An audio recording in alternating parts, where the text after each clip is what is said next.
자, 여러분, 닭이 먼저입니까? 계란이 먼저입니까? 이거 또 고민하시면 안 되는데, 우리는 뭐라고 답을 하는 게 맞냐? 달걀? 닭입니다. 이유는 뭐예요?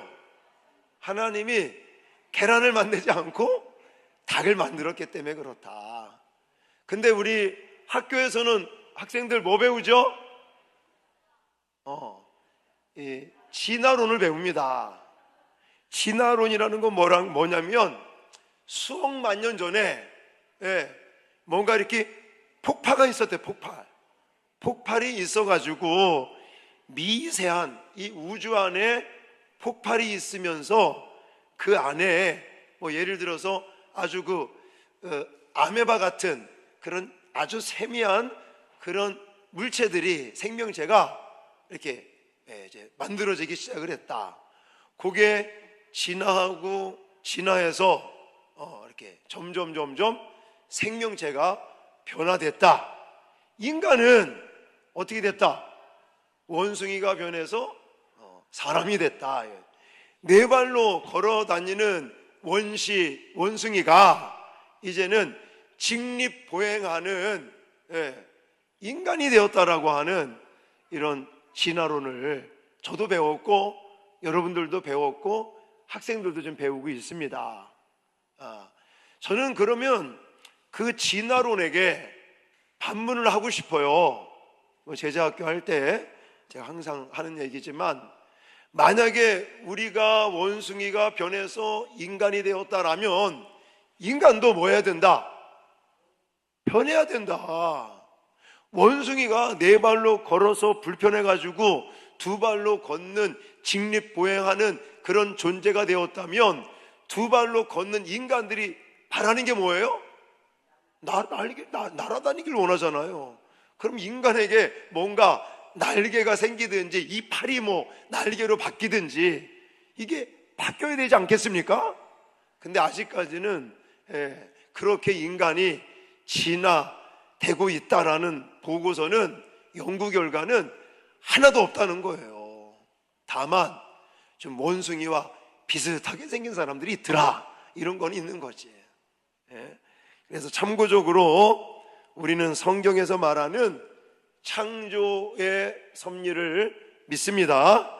그러면 성경에서 구체적으로 이 창조 사역을 어떻게 말씀하고 있는지 오늘 대요리문답 제15문답을 통해서 같이 정리하도록 하겠습니다. 자, 화면 보시면서 웨스트민스터 대요리문답 제15문제와 답을 같이 읽겠습니다. 시작. 창조의 사역은 무엇입니까? 창조의 사역은 하나님께서 태초에 자신의 능력의 말씀으로 아무것도 없는 데서 세계와 그 가운데 있는 만물을 자기를 위하여 엿새 동안에 매우 좋게 만드신 것입니다. 아멘. 첫 번째, 하나님은 세상을 무엇으로 만들었다?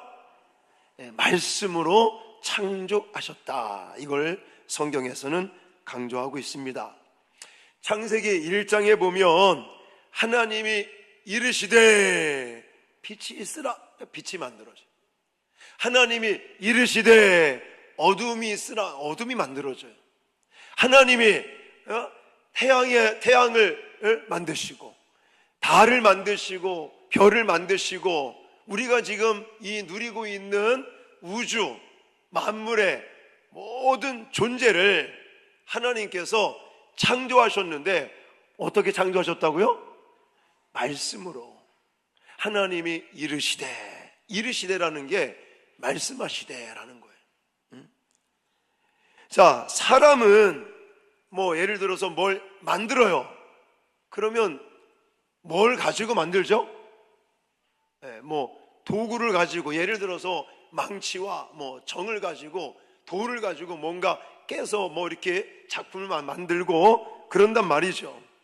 근데 하나님은 망치를 들고 만드신 것이 아닙니다.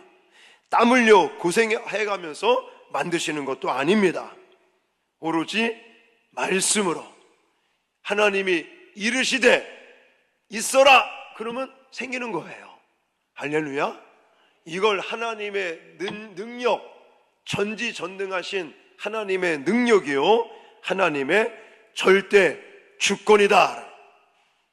예를 들어 하나님이 사람을 만들 때, 사람을 만들 때 어떻게 만들었죠? 사람, 흙이라고 하는 재료를 가지고 만드십니다. 자, 그건 나중에 제가 좀 설명을 하겠고, 제가 이걸 설명하려고 그러는 게 아니라, 사람들이 무엇인가를 만들어요. 예를 들어 집을 져요. 그러면 집을 만들 때 어떤 재료들이 필요하죠? 뭐 철근도 필요하고 콘크리트도 필요하고 자갈도 필요하고 뭐 이런 것들. 자, 음식을 만들어요. 그럼 음식 만들려면 그냥 자, 짬뽕 나와라. 짬뽕 나옵니까? 아니죠. 짬뽕을 만들기 위해서는 뭐 해물 짬뽕을 만들려면 해물도 있어야 되고 여러 가지 재료를 가지고 맛있는 음식을 만든단 말입니다. 오늘 점심도 너무나 맛있었어요. 미역국. 미역국 끓이려고 뭐가 필요했죠? 미역도 있어야 되지. 또 그게 홍합인가요? 홍합도 필요하고 막 이런 재료를 가지고 우리 사람은 무언가 만들지만 하나님은 재료를 가지고 만들지 않습니다. 인간을 만들 때만 흙이라고 하는 재료를 가지고 만드셨지, 하나님은 이 우주 만물을 창조할 때 오로지 무엇으로? 말씀으로. 그것은 하나님의 능력, 하나님의 주권. 그래서 골로새서 1장에 가보니까 만물이 그에게서 창조되되 만물이 다 그로 말미암아 그를 위하여 창조되었고 라고 말하고 있습니다. 자, 또 하나는 없는 것에서 유로 창조했다라는 거예요. 아무것도 없는 상태에서 하나하나 유로 창조했는데, 자, 이것을 가리켜서 무로부터의 창조라고 말하는데, 이것 또한 하나님의 전지전능하심과 하나님의 절대 주권을 말씀하고 있다. 인간은 한계성을 가지고 있지만 하나님은 말씀 한마디 한마디로 무에서 유로 창조할 수 있는 전지전능하신 하나님의 능력을 저와 여러분들은 확신하고 나아가며 그분만을 의지하고 또 그분의 도우심을 받는 저와 여러분들이 되어야 될 줄 믿습니다. 또 이거를 시편 139편에는 뭐라고 말하냐면, 주께서 내 내장을 지으시며 나의 모태에서 나를 만드셨나이다 라고도 말씀하고 있습니다. 여러분, 하나님의 전지전능을 믿으시기 바랍니다. 하나님의 말씀 한마디 한마디가 또 뭔가 재료를 가지고 만드시는 분이 아니라 아무런 재료 없이 무에서 유로 창조하시는 절대적인 하나님의 능력과 하나님의 솜씨를 우리는 꼭 정말 확신하고 그 하나님께 우리의 삶을 맡기며 살아갈 수 있는 저와 여러분 되시기를 주님의 이름으로 축원합니다. 두 번째, 하나님은요 질서 있게 세상을 만드셨다. 첫 번째는 어떻게 만드셨다고요? 말씀으로, 무에서 유로 전지전능성을 가지고 하나님은 창조하셨는데, 그 창조를 하실 때 하나님은 무질서하게 만드신 것이 아니라 질서 있게 만드셨다라는 거예요. 자, 창세기 1장에 보면 뭐 땅이 공허하고 혼돈하며 이렇게 시작을 하는데, 자, 하나하나 만드시죠. 첫째 날 뭘 만들었어요? 빛을 만드셨어요. 둘째 날은 궁창을 만드십니다. 셋째 날은 땅과 식물을 만드십니다. 그러고 난 다음에 보십시오. 첫째 날 뭘 만들었다고요? 빛. 그리고 넷째 날 그 빛을 가지고 빛을 바탕으로 해와 달과 별을 만든단 말이에요. 또 다섯째 날은 물고기와 새를 만드는데 하나님은 궁창을 만들었잖아요. 그러니까 위에 궁창, 아랫궁창 해가지고 결국 그 궁창에서 살아가는 바로 새나 물고기들을 또 만드시는 거예요. 그러니까 막 아무렇게나 만드는 게 아니라 쉽게 말하면 질서 있게 배경을 만드시고 그 배경에서 살아갈 수 있는 존재들을, 피조세계를 만드시는 규모 있고 질서 있고 체계가 있는 모습을 볼 수가 있습니다. 그리고 여섯째 날 짐승과 사람을 만들 때도 이제 하나님께서 그 모든 것들을 다스리고 지키고 정복해가고 관리할 수 있는 이런 체계, 조직 같은 것들도 하나님은 만드신 걸 볼 수가 있습니다. 그래서 여러분, 이런 해와 달과 별, 그리고 바다, 땅, 이런 모든 하나님의 피조 세계는 그리고 하나의 유기체처럼 서로 하나가 되고 서로 또한 질서 있고 서로 조화 있게 또 어떤 이 먹이사슬도 있지만은 또 더불어서 함께 공존해가는 이런 창조의 세계를 하나님은 만드셨다라는 것입니다. 그러니까 그런 피조물로서 살아가는 우리들이 질서를 파괴하면 돼요, 안 돼요? 안 된다는 거예요. 관계를 깨쳐버리면 됩니까? 안 됩니까? 안 된다는 거예요. 그리고 하나님께서 우리에게 주신 것들을 잘 관리도 하고 또 그것을 효율적으로 잘 활용도 할 수 있는 이런 조화 있는 생활이 저와 여러분들 가운데 분명히 있다는 거예요. 자, 가정도 마찬가지입니다. 가정 안에서 뭐라고 그러냐면 이 가정에 또 머리 역할을 하는 아버지가 있고 어머니가 있고 자녀들이 있고 이런 관계에 이런 창조의 신앙을 가지고 있는 우리들은 가정도 하나님 중심으로 질서를 우리는 또 회복하고 관계가 회복되는 이런 은혜가 있어야 될 줄 믿습니다. 교회 안에도 마찬가지예요. 교회 안에도 예를 들어 목사가 있고 우리 장로님들, 권사님들, 안수 집사님들, 서리 집사님들, 또 목자, 이런 어떤 포지션들이 있는데 이런 것들은 물론 하나님의 교회를 든든히 세우기 위한 직분이고 또 그거와 더불어서 서로 협력을 하고 서로 협조하는 가운데 하나가 돼서 하나님의 교회를 세우라는 하나님의 그런 이유들이 있는데 우리들이 그런 것들을 막 무시한다든지 예를 들어서 교회 안에는 재직도 있고 당회도 있고 더 나가서는 시찰도 있고 노회도 있고 총회도 있고 이런 어떤 하나님이 주시는 이 회라고 하는 공회라고 하는 이런 부분들이 있단 말이죠.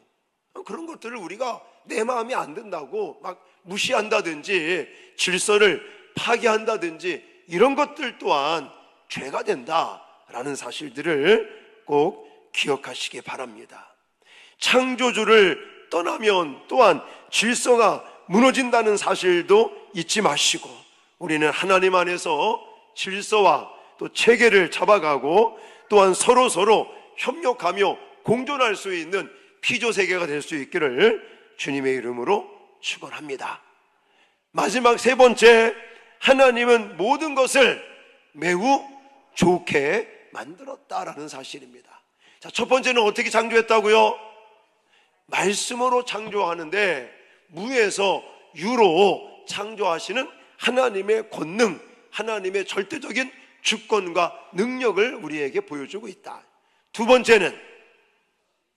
번째, 질서와 체계가 있게 하나님은 창조하셨다. 무질서한 것은 절대 하나님의 모습이 아닌 겁니다. 마지막 세 번째, 하나님은 모든 것을 만드시고 뭐라고 감탄하셨다고요? 좋았더라. 좋게 만들었다는 거예요.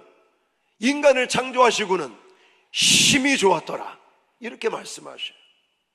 여러분, 하나님의 이 창조의 이 솜씨는 실패가 없습니다. 어떤 사람들은요, 하나님이 실수하셨나 봐. 물론 농담이지만 그런 말도 하지 마십시오. 하나님은 우리 한 사람 한 사람, 또 하나님께서 만드신 모든 피조 세계는요, 하나도 실패도 없습니다. 또 실수하시는 법도 없으십니다. 하나님이 만드신 모든 피조 세계, 이 세상은요, 우리가 볼 때는 끔찍한 게 있을는지 모르겠지만 하나님이 보실 때는 뭐라고요? 가장 아름다운 걸작품이다 그래요. 어떤 분이요, 거울을 보고 깜짝 놀랬대. 거울에 누가 비치는데? 자기 자신이 비치는데. 여러분, 그렇게 놀라지 마십시오. 이게 또 예를 들어서 너무 잘생겨서 놀란 게 아니라 마음에 안 들어서 놀랬대. 그런 거 하지 마세요. 어떤 사람은요, 또 이렇게 얼굴이요, 딴 사람으로 변하더라고. 이해되세요, 뭔지? 얼굴이 막 딴 사람이 돼버려. 우리 집안에도 있습니다. 근데요, 그런 거 하지 마세요. 그냥 하나님이 주신 대로 하나님의 걸작품입니다. 우리는 뭐 코가 마음에 안 들어도, 뭐 눈이 마음에 안 들어도 그거 막 이렇게 하지 마시고, 그건 별로 성경적이지 않아요. 하나님께서 우리를 창조하시고 모든 것에 감탄을 하십니다. 그리고는 하나님께서 심히 좋았더라 라고 말씀하시는 것은 우리의 어떤 존재를 하나님이 감탄하시고 하나님께서 인정하시는데, 왜 사람들이 자꾸만 이 사람 실수했나 보다 이런 거 하지 말라고. 자, 뭐 오늘 길게 하면 또 그러니까 여기까지 한번 하겠습니다. 자, 다시 한번 정리합니다. 창조의 사역, 첫 번째 뭐라고요? 말씀으로, 무에서 유로, 전지전능하신 하나님의 절대된 주권 속에 우리 모든 인간을 비롯한 피조세계가 하나님에 의해서 만들어졌다. 두 번째, 하나님은 질서와 체계를 가지고 창조하셨다.